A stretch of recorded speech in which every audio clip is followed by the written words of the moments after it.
चलो देखो, past story के लिए है ना, या अगर मान लो आप लिटरेचर में भी आंसर लिख रहे हो या स्पीकिंग के भी हम लोग बात करें, तो पास्ट राइटिंग के लिए या पास्ट स्पीकिंग के लिए आपको मेनली 7 रूल को प्रैक्टिस करना है।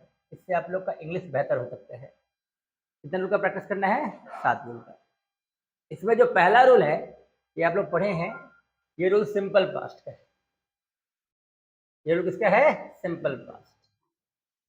Subject plus V2 plus object. अब इस रूल को आप लोग समझो पहले। इसमें V2 है, subject plus V2 plus object, मतलब वर्ब का होना जरूरी है। अब वर्ब किसको बोलते बताओ? जिसके अंत में क्या हो जाए? ना। जैसे खेलना एक वर्ब है, लिखना भी एक वर्ब है, बट हमारे नाना वर्ब नहीं है। तो अब सवाल क्या है कि सर तो कौन सा ना को हम लोग वर्ब बोलेंगे, है ना? कोरोना भी वर्ब हो जाएगा ऐसे तो कौन सा ना वर्ब होता है जो पर्सन के द्वारा प्रोसेस हो, जो पर्सन करे? इससे आप लोग कोरोना का काम करते हैं क्या? नाना का काम करते हैं क्या? लेकिन खेलने का काम, पढ़ने का काम, हंसने का काम, तो जो पर्सन के द्वारा हो उसी को क्या बोलते हैं? वर्ब। यानी एक ऐसा नाम जो पर्सन के द्वारा हो। तो बताओ, खेलना वर्ब नहीं है क्या है? हंसना, आना, जाना, अच्छा नैना वर्ब है? नहीं, क्योंकि वो हमारे द्वारा कुछ प्रोसेस नहीं होता है। तो अभी समझना कि आपको ऐसा सेंटेंस लेना है जो ना के साथ है। लाइक अगर सेंटेंस है मैं खेलता था, पास्ट में है, पास्ट में तो समझ रहे हो ना, जहाँ था का सेंटेंस हो। मैं खेलता था, मैं खेलता था। तो आप इस सेंटेंस को देख रहे हो, यहाँ वर्ब नहीं है कि है? अच्छा, जरूर नहीं कि अंत में ता था ती थी आए, ठीक है? जरूरी नहीं कि लास्ट में क्या हो? ता था ती थी, ठीक है? चलो तो चलो कोई इश्यू नहीं है, वीडियो को फोकस नहीं करना, यहाँ फोकस करना। ये तो हम लोग एक ट्रायल देख रहे हैं, ठीक है? हाँ, तो सब्जेक्ट प्लस V2 प्लस क्या? ऑब्जेक्ट। तो यहाँ ध्यान देना, मैं खेलता था, मैं खेलता था। अच्छा, अगर सेंटेंस रहेगा मैंने खेला या मैं खेला, तो भी तो यहाँ वर्ब है, और किसका एक्शन है ये? प्रेजेंट का या पास्ट का? पास्ट का। तो ध्यान देना है, दोनों सेंटेंस में एक चीज कॉमन है कि दोनों में वर्ब है और दोनों एक्शन किसका है? बताओ, पास्ट का। तो अगर हम लोग उसको ट्रांसलेट करेंगे तो क्या बनाएंगे बताओ? सब्जेक्ट मतलब जो काम को करता है। इस वाक्य में मैं काम करता है या खेलना काम करता है? बताइए। मैं, तो मैं हो जाएगा सब्जेक्ट, और खेलना क्या है? वर्ब है, बट हमको वर्ब का कौन सा फॉर्म चाहिए? Second form. तो वर्ब टू चाहिए ना, क्या हो जाएगा बताओ? आई प्ले या प्लेड? प्लेड। ये हो गया पास्ट का पहला रूल। अभी हम लोग सेकेंड रूल की बात करते हैं, रूल 2। तो जो रूल 2 होगा, सेकेंड रूल होगा, उसमें हम लोग क्या देखेंगे? सेंटेंस में वर्ब ही नहीं होगा। जैसे सेंटेंस मान लीजिए मैं है, खेलना, खेलने वाले इंसान को क्या बोलते हैं? खिलाड़ी। अगर मान लो सेंटेंस ये हो जाए कि मैं खिलाड़ी था, मैं खिलाड़ी था, तो बताओ खिलाड़ी के अंत में ना है क्या? खिलाड़ी के अंत में ना है, तो क्या ये वर्ब है?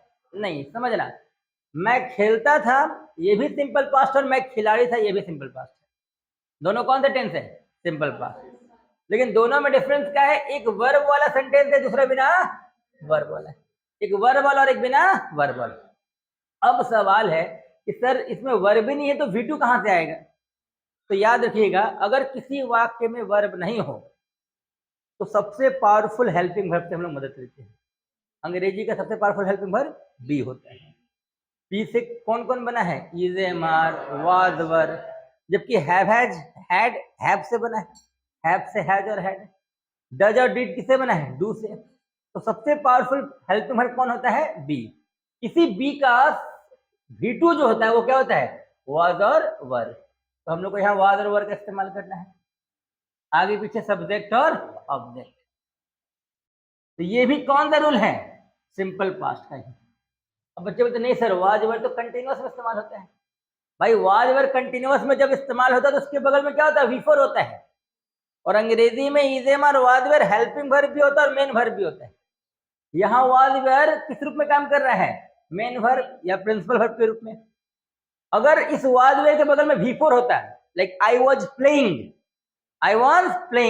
अगर वाज वेयर के बाद V4 होता तो वो वाज वेयर क्या था, हेल्पिंग वर्ब। लेकिन यहाँ वाज वेयर अपने बगल में क्या ले रहा है बच्चा, ऑब्जेक्ट, तो ये हेल्पिंग वर्ब नहीं है, ये क्या है, मेन वर्ब। और ये वाज वेयर किसका, V2 है, बी का, तो फिर हुआ तो सिंपल पास्ट। ये डिफरेंस होता है दोनों सेंटेंस में, एक वर्ब के साथ और एक विदाउट वर्ब के साथ। बताइएगा, वह समझती थी, कौन सा रूल है बताओ दोनों में, फर्स्ट वाला कि सेकंड वाला बताओ, वर्ब वाला कि बिना वर्ब वाला, वर्ब वाला, यानी फर्स्ट रूल हो जाएगा वो सोचती थी या समझती थी। अच्छा, वह समझदार थी, नीचे वाला। तो अगर हम चाहें तो इस रूल को वर्ब रूल बोल सकते कि नहीं बताओ, ये कौन सा रूल है, और ये नो वर्ब, ये वर्ब रूल और ये नो वर्ब रूल, एक में वर्ब है और एक में वर्ब नहीं है। अच्छा, कभी कभी ऐसा होता है, इसका ट्रांसलेशन बना लोगे ना, मैं खिलाड़ी था, क्या हो जाएगा, आई वॉज अ, क्या ये पास्ट कंटिन्यूअस है बच्चा, नहीं, I was a player past, हाँ, अगर ये आई वॉज प्लेइंग होता ना, प्लेइंग, तो ये पास्ट कंटिन्यूअस हो जाता, बट यहाँ वाज क्या है, V2 है, किसका V2 है, बी का। तो ये भी कौन सा टेंस है, सिंपल पास्ट है, बट कौन सा, वर्ब वाला कि बिना वर्ब वाला, बिना वर्ब वाला। चलिए, रूल थर्ड, अभी क्या होगा ना कि आपको सब्जेक्ट ही हटा देना है, मैं हटा दो, क्या बचा, खिलाड़ी था, खिलाड़ी था, अभी सेंटेंस क्या, खिलाड़ी था, अभी बताओ सब्जेक्ट है, नहीं। तो जब अंग्रेजी में सब्जेक्ट नहीं होता है तो दो ठो इंट्रोडक्टरी वर्ड है इंग्लिश में, याद रखना। इंट्रोडक्टरी वर्ड का मतलब होता है जो सब्जेक्ट के एब्सेंट में इस्तेमाल हो, उसी को बोलते हैं इंट्रोडक्टरी वर्ड्स। जैसे अगर हम लोग बोलेंगे रात था, तो अंग्रेजी में बोलेंगे इट वॉज नाइट, और राजा था, देयर वॉज अ किंग। तो ये दो वर्ड इंट्रोडक्टरी हैं, एक देयर और एक इट, याद रखिएगा सब लोग, देयर और इट। इट का काफी सारे यूजेज है, प्राकृतिक चीजों में भी इट लगता है, टाइम के साथ भी इट लगता है, जिसका जेंडर नहीं पता है वहां भी हम लोग क्या लगाते हैं, इट। मान लो सामने वाला को नहीं पता भाई ये मेल है कि फीमेल है, उसके साथ हम लोग क्या लगाएंगे, इट लगाएंगे।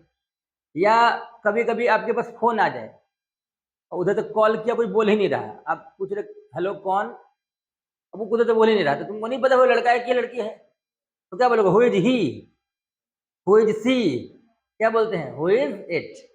क्यों, नहीं पता कि भाई लड़का फोन किया कि लड़की फोन की। तो इट का सेवरल यूजेस है, जिसका जेंडर नहीं पता वहां भी इट लगाते हैं, प्राकृतिक चीजों में भी इट लगाते हैं, है ना। टाइम के साथ भी क्या लगाते हैं, इट। फोर्स के साथ भी क्या लगाते हैं, इट।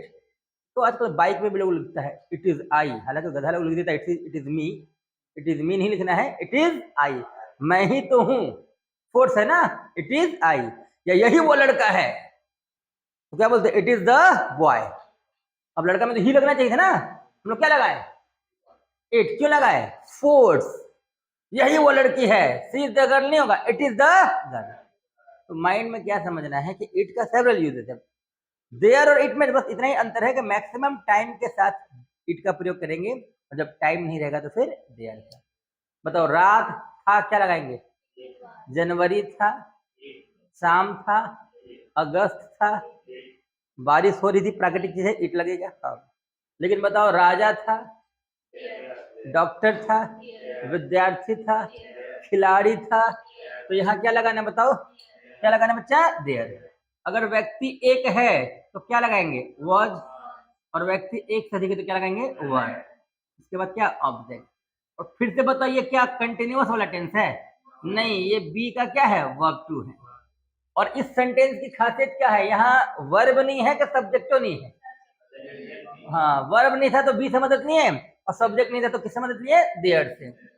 अभी क्या बनेगा सर ने बताओ, देयर वाज अ क्या, प्लेयर, समझ में आ रहा।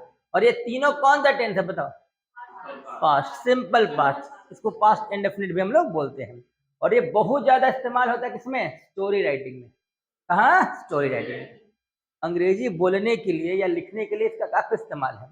सिर्फ एक सिंपल पास्ट से इससे आप इंग्लिश लिख नहीं सकते हो ना बोल सकते हो, आपको प्रैक्टिस करना होगा तो सारा रूल का करना होगा। तो अभी हम लोग सिंपल पास्ट में कितना रूल पढ़े बताओ, 3। अभी आप लोग बताना कि हम किस रूल की बात कर रहे हैं, रूल 1 की या रूल 2 की या रूल 3 की। मैं लेखक था, रूल 2। कॉन्फिडेंस से बता रहे हो, मैं लेखक था, कॉन्फिडेंस है, हाँ तो सही है। क्यों? क्योंकि यहाँ वर्ब नहीं है। जब मैं लिखता था, रूल 1 हो जाएगा, वेरी गुड। और अगर हम लोग बोले लेखक था, मतलब सब्जेक्ट नहीं है, तो अभी थोड़ी देर पहले हम लोग लिखे थे मैं मेहनत करता था, कौन सा रूल होगा? मैं मेहनत करता था, मेहनत नहीं करते थे, क्या करते थे? ये कौन सा रूल होगा? अब मैं मेहनती था, सेकेंड वाला, समझ में आ रहा? और सिर्फ रहेगा मेहनती था या मेहनती लोग थे, तो क्या हो जाएगा? थर्ड वाला। तो ये समझना है, अंग्रेजी प्रैक्टिस के लिए सबको लेके चलना है। चलो रूल 4 की बात करें हम लोग, तो रूल 4 में क्या होगा? इट आएगा, क्या आएगा? इट। और इट के साथ तो वेयर लगता नहीं है, क्या लगाते हैं? वॉज प्लस क्या? ऑब्जेक्ट। रात था, दिन था, सुबह था, शाम था, क्या लगाएंगे? इट। टाइम है ना यार, क्या होगा इंग्लिश बताओ? रात था, इट वॉज नाइट। सुबह था, इट वॉज मॉर्निंग। हाँ समझ में आ रहा है ना? पिछला मंथ क्या था यार? सितंबर था, क्या बोलेंगे? इट वॉज सितंबर। कल कौन सा दिन था? ट्यूसडे ना, तो क्या इट वॉज क्या है? कोई दिक्कत? हाँ। तो अभी कितना रूल लिखे हम लोग? और चारों का एक ही टेंस है, बताओ कौन सा टेंस है? Simple past. कंफ्यूज नहीं होना, हम लोग तो किताब में एक ही सिंपल पास्ट पढ़े, आज हम लोग बहुत सारा सिंपल पास्ट पढ़ने वाले हैं, ठीक है? चलो रूल 5 की बात करने वाले हैं हम लोग। किसकी? रूल 5। तो ये अधिकार वाला रूल है। कौन सा रूल? अधिकार। हाँ अधिकार, पोजीशन वाला रूल है। तो बस ध्यान देना, पोजीशन में ऐसा फॉर्मल सब्जेक्ट नहीं मिलता है, मैं नहीं मिलेगा, चाहे मुझे मिलेगा या फिर मेरा मिलेगा, मुझे या फिर मेरा। मेरे पास एक खिलाड़ी है, मेरे पास एक खिलाड़ी था, अच्छा पास्ट में था ना, हो हाँ। अब प्रेजेंट में क्या हो जाएगा? मेरे पास खिलाड़ी है। अगर ये प्रेजेंट का वाक्य होता तो क्या लिखते हैं यहाँ पर? है। पास्ट में तो क्या लगाएंगे बताओ? हाँ। अभी बताओ, मेरे पास खिलाड़ी है या मेरे पास खिलाड़ी था? ये अधिकार दिखाता है, क्या दिखाता है? मेरे पास खिलाड़ी है, प्रेजेंट में अधिकार है, और मेरे पास खिलाड़ी था, कहाँ अधिकार है? पास्ट में। इसको पोजीशन रूल बोल सकते हैं, मेरे पास खिलाड़ी था। अच्छा कभी कभी बच्चा बोलता सर यहाँ मैं मिलेगा क्या? तो हम बोले नहीं, मैं कभी नहीं मिलेगा, मेरे मिलेगा और मुझे मिलेगा। तो बच्चों सर मुझे कैसे हो सकता है? मुझे पास खिलाड़ी था, तो ध्यान देना जब मुझे आएगा ना तो पास नहीं आएगा, समझ आ रहा है? गाना सुने, मुझे हक है, क्या बोलता मेरे पास हक है, वही क्या हो जाएगा? मुझे हक है। तो जब मेरे आएगा तो पास आना कंफर्म है, और मुझे आएगा तो पास आएगा नहीं। मुझे पास हक है बोलने में अच्छा लगेगा? तो ध्यान देना, हम लोग पोजीशन में आएगा क्या? हम लोग आएगा कि हमारे आएगा? और हमें भी आएगा, हमारे भी आएगा, और हमारे आएगा तो क्या आना जरूरी है? पास। और हमें आएगा तो पास। हमें खुशी है, पास आया क्या? और हमारे आएगा तो क्या बोलेंगे? हमारे खुशी है कि हमारे पास खुशी है? तो बताओ ये जो पोजेशन वाला रूल है, इसमें फॉर्मल सब्जेक्ट मिलेगा कि इनफॉर्मल? तुम मिलेगा कि तुम्हारे मिलेगा? तुम्हें भी मिल सकता है, बट तुम मिला तो समझ लो इनमें तो कोई रूल है, पोजीशन नहीं है। तुम्हारे तुम्हें मिले तब पोजीशन है। अब तुम्हारे आएगा तो बगल में क्या आएगा? पास। और तुम्हें आएगा तो पास नहीं आएगा। तो बताओ बाकी रूल से अलग कैसे है बताओ? यहाँ फॉर्मल सब्जेक्ट मिलेगा कि इनफॉर्मल? मैं कि मुझे, मेरा भी हो सकता है। तुम कि तुम्हें, तुम्हारा भी हो सकता है। वह कि उसे, उसका भी हो सकता है। कोई दिक्कत? चलिए अब सवाल है, पास होने का इंग्लिश क्या होता है? हैव। क्या होता है? लेकिन हमको V2 चाहिए ना बच्चा, तो हैव का V2 क्या? आगे पीछे सब्जेक्ट और फिर बच्चों के दिमाग में कंफ्यूजन आएगा, सर तो पास्ट परफेक्ट में इस्तेमाल होता है।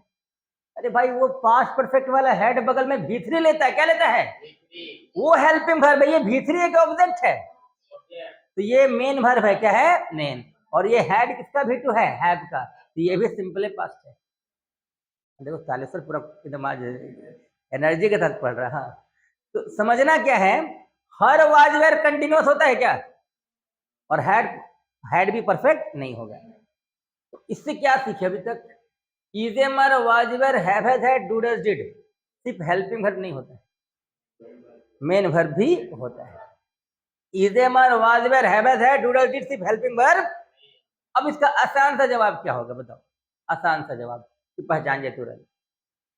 जिस is am are was were have has had do does did के बगल में कोई भी वर्ब आ जाए, चाहे प्लेइंग आ जाए या प्लेड आ जाए या प्ले आ जाए, तो वो हेल्पिंग वर्ब है।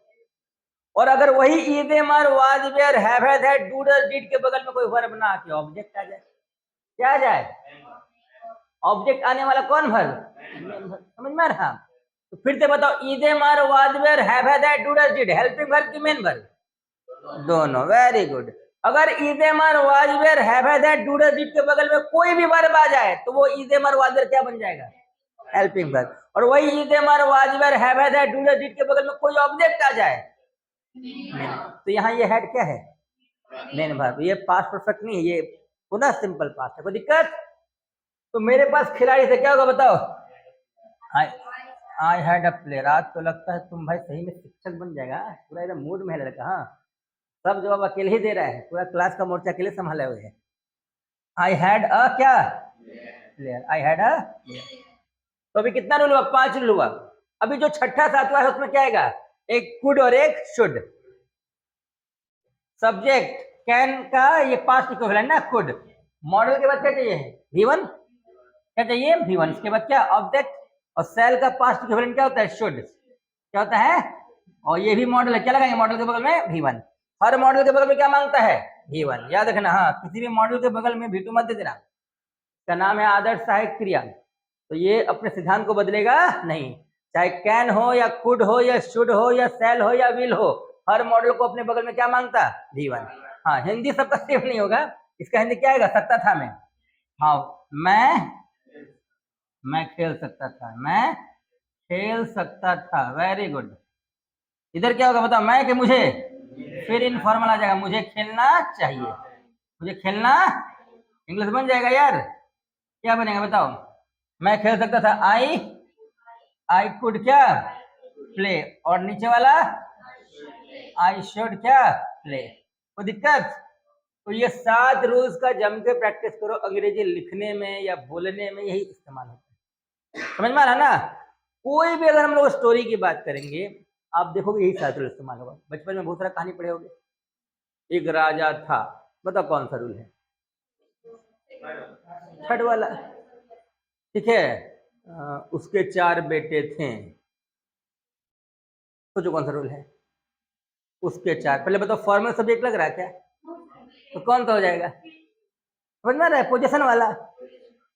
सभी बच्चे आलसी थे। अब बताओ, यहाँ सब्जेक्ट नहीं है कि है? लेकिन वर्ब कहाँ है? तो कौन सा रूल हो जाएगा? सेकंड। समझ में आ रहा ना? तो कुछ करना नहीं है, मेहनत करना है। अब यहाँ एक और रूल हम लोग चाहे तो इंक्लूड कर सकते हैं, बाउंडेशन का। मुझे खेलना पड़ता था, आई हैड टू प्ले। मुझे जाना पड़ता था, आई हैड टू गो। समझ में आ रहा ना? अब बताओ, चारों बच्चों को मेहनत करना था, क्या हो जाएगा? 4 sons या 4 children had to labor। मुझे जीतना था, आई हैड टू विन। तो कुछ करना नहीं है, आप लोग को बस इसी का प्रैक्टिस करना है। स्टोरी राइटिंग खत्म, इंग्लिश बोलने में भी दिक्कत होने वाला नहीं है। तो दिक्कत? चलो, तो लिखना तो लिख लो।